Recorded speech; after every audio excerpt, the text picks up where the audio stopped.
দেখো multiplication tricks, এখানে দেখো 3 সংখ্যার গুণ দিয়েছি। হ্যাঁ, 3 সংখ্যার গুণ কিন্তু অনেকবার স্টেপে করতে হয়। আমি এটা ট্রিক্সের মাধ্যমে শর্টে করে দেখাবো এক লাইনে। এখানে কতগুলো পাতানো আছে, তো ফার্স্টের অঙ্কটা দেখো কিভাবে করছি। আচ্ছা 304 তার সাথে গুণ করতে দিয়েছে 506। কিভাবে গুণ করছি দেখো, 4 6 24, এখানে 24 দিলাম, 4 6 24। এখানে দেখো 5 দিনে কত হচ্ছে, 15 হচ্ছে।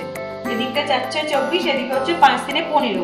তারপরে দেখো এবার কি করছি, এটা আমি কোনাকুনি গুণ করছি। 5 আর 4 কোনাকুনি যদি গুণ করি এখানে কত হচ্ছে, 5 4 20 হচ্ছে।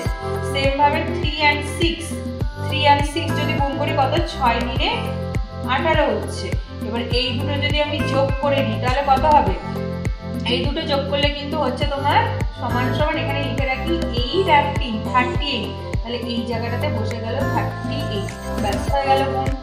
সেম ভাবে পরেরটা দেখো কি হচ্ছে, এখানে কত 7 দুগুলো 14, এটা কত 4 9 36।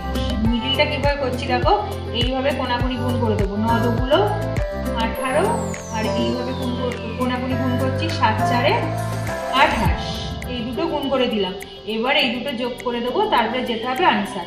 8 8 16 6 হাতে 1 4 46, এটা হলো কিন্তু 46। তাহলে এখানটাতে কত বসছে দেখো, 46 বসে গেল। তাহলে এইটা গুণ করে কিন্তু আনসার চলে আসলো এইটা। সেম ভাবে দেখো কি আছে, 703 তার সাথে গুণ করতে হবে 802। এটা সেম প্রসেসে এখানে গুণ করে কত আনসার হবে সেটা তোমরা আমাকে কমেন্টস করে সবাই জানাবে, এটা তোমাদের জন্য থাকছে।